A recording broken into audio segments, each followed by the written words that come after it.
Good morning, guys. Coach Theo here on Common Sense. It's 5:35 a.m. on the fifth day of the modified one-week fast, and in this video, I'm going to tell you about a special arm workout I did yesterday. But yeah, just as I say that, it's really not 1 week. It's like what I call day one wasn't even technically day one. I technically started in the weekend. I just didn't go quite as low on the calories. Then I'm also gonna keep going a bit. Every day has not been exactly the same. The day 1 through 4 have been pretty much exactly the same. But yeah, it's gonna work out pretty well because I was gonna upload a video yesterday, but it was just quite a hectic day. Lots of clients, both in person and online. So I was running back and forth all over the place, quite deeply fasted as I still feel, even though I've been eating a little bit. So this will be the last video from during the fast. I'm going to tell you what I was up to yesterday, what I will be up to today, and then I'm going to let some days pass and I'm going to do some sort of conclusion video when we maybe compare some pictures, some body weights, and just my experience fasting like this, eating quite low calories and trying to negate that with extra cardio compared to the way I typically fast with 0 calories, just salt water and black coffee. Even 5-day fasts I've done that with. But okay, so yesterday I wake up early, as you can tell, even from this video. So before I had any clients, I had some hours to decide what I wanted to do. And of course, I've been doing extra cardio. Yesterday, I just felt like I want to do something else. It just shouldn't be something heavy and intense, because part of the thing here is that I'm trying to deload, take it a bit more chill. I think, especially because I'm not like super shredded going into this, a little bulked up, so a little bit of fluff. I think I'd recover well from even a hard workout since I eat my protein, but it's not even the point. It's tomorrow, Saturday, before I go away on vacation, will be the last like real big workout. So since I've had some elbow pain, aches and pains the last year or so, that's not really a big issue. I think it's something you run into as you get stronger and you train really hard on all these big movements, pushes and pulls, weighted chin-ups, rows, different presses. So I've had to think a bit more about elbow health. So I figured, hey, training arms I've always really liked. Could do just a elbow and wrist friendly little arm workout. Just not cardio. I do that first and then I'll do as much cardio as I have time for before work. So I showed up and I've gotten these, rubber gripper things that are really nice. You could, if you have a weak grip, you could strengthen it with those. And higher reps it works for, but I use them mainly for warming up the grip. Really nice for that. But then there's these extensors in the other direction, and those are great. We do not get the chance to train that as much. And I've thought about it, like, is that even as natural? We will be naturally gripping things more in our life. Then I realized it's just a movement when you extend all the fingers. Maybe we don't have to do that so much, but obviously have to extend the fingers as well.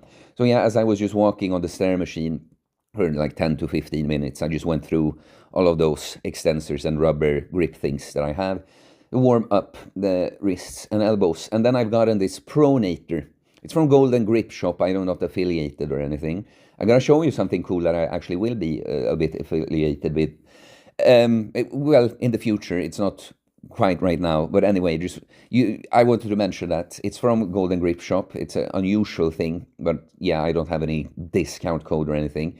But this is amazing. These rotations for the wrists is great both for the wrists and the elbows. And of course, I'm a nerd, and I've gotten into, apart from just taking care of my elbows, I've gotten into more grip training. So that's why I had to get this thing. But a cheaper version of this, like you can even hold a dumbbell, but it's even better if it's like a longer object, when that isn't symmetrical, that is heavier on one end, but you could hold the dumbbell in sort of a special way and rotate it.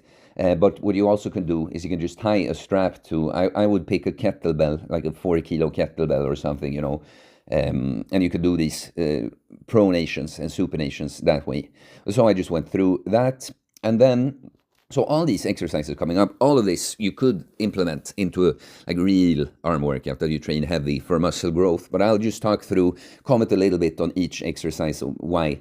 So when I pick a triceps push down, if it was for muscle growth, I would like a row push down is okay, but I would like a V-bar push down a lot of the time. Now, when I want this, I do sometimes for just a warm up on a workout too. If I want just an elbow friendly triceps push down, I'll opt for the long rope and then emphasize again this pronation. The pronations and supinations, it's the triceps that kind of movement when you also pronate with your wrist, and the opposite, you supinate with the biceps, right?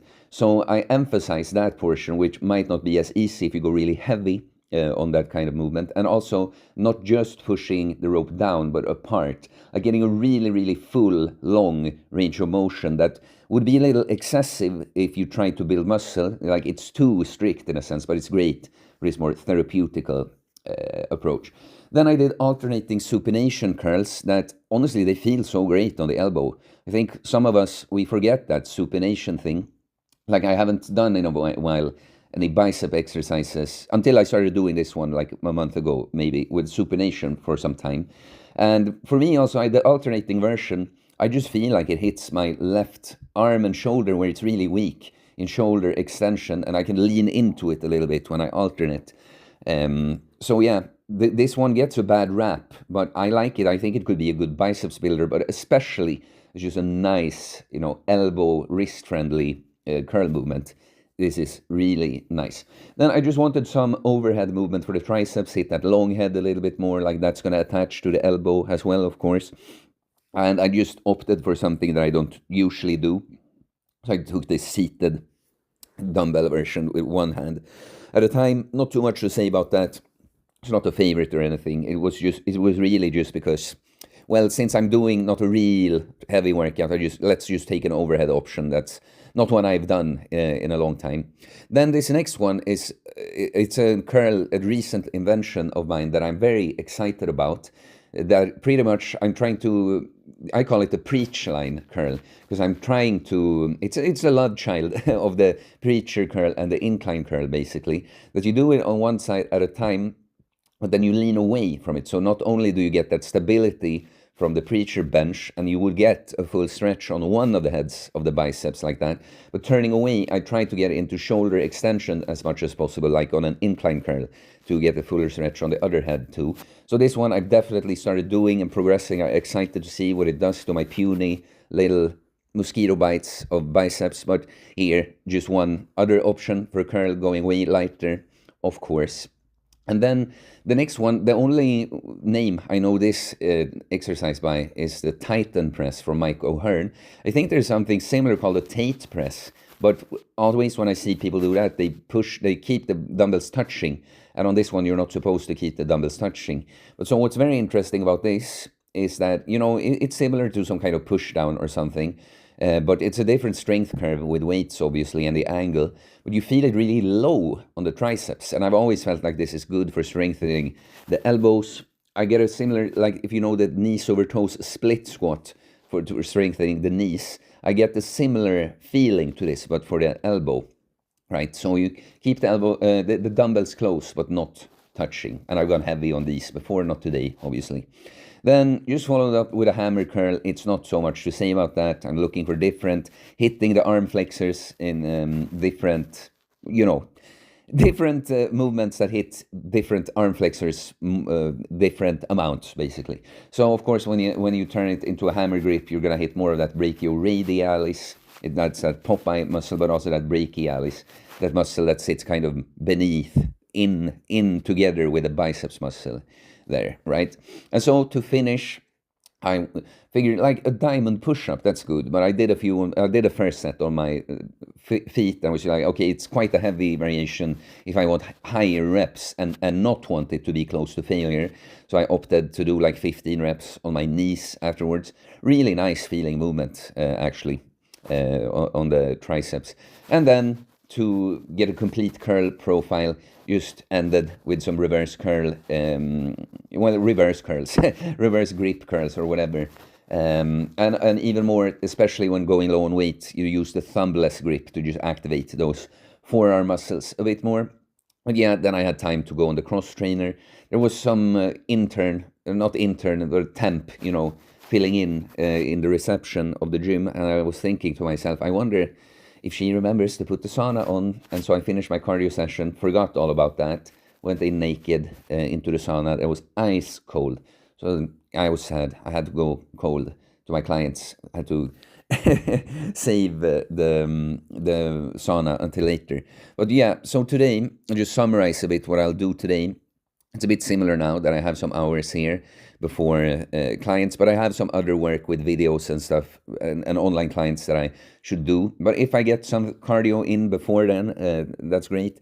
But now what I'll do, since I drank electrolytes and did a sauna in the evening yesterday. I haven't drank any water since then, so I'm gonna do like a little under 24 hours, like a dry fast here at the end. End with a bang, but it's not even completely ended. I'm gonna tell you again in the last video exactly how I finished off. But it is the last like massive day in a sense. But I'll definitely today have more time after lunch. So the plan now is after lunch, I definitely want to get hours of cardio in. And then today I'm actually going to refeed on some carbs. Basically, or not some, a lot of them. I'm going to eat what I have, but I had a whole bunch. I always buy, when there's a good price on high quality orange juice, I always stock up. So I have a lot here. So I'm just going to basically fast through the day and move as much as possible.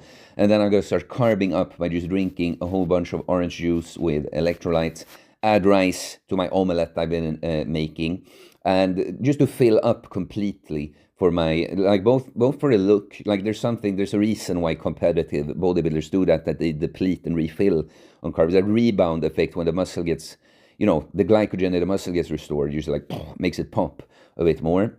But then also it is to have, oomph. I'm gonna do a full body workout as my last like big workout before going away on vacation for a week, where I will mostly not train or not like structured anyway, just social. I know there are some guys that are really anticipating training with me. but yeah, that's basically it, guys. It's gonna be a long day, dry fasting, some work, a whole lot of cardio.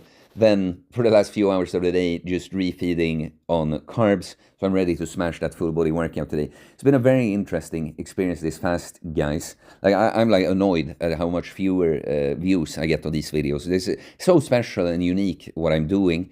I wish more people got interested in it, but some of you definitely do. But when you compare some things you do to other things, like you should like this, guys. But yeah, I'm gonna do a summer video afterwards. That's it for today, guys. And it's gonna be a podcast episode, full podcast episode later after this video is published today. For Americans, it might be tomorrow, in comparison. But yeah, like and comments, guys. I do holistic bodybuilding coaching, of course. Getting jacked and stacked mentally, physically, spiritually, working on ourselves, body, mind, and soul. Becoming that person that just looks a certain way because that's the way they are. Okay, it's an expression of how you are. And you don't have to do fasting on my coaching programs. I do it with some. It's just a tool in the toolbox, okay? You can pick up my training book.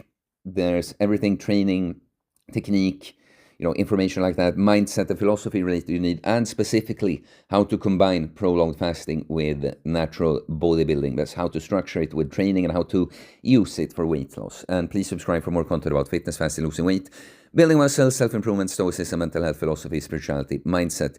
It is a mindset, guys. I've said every time on these videos for this fast that it's a mindset. I never know which one, but it is one. Peace.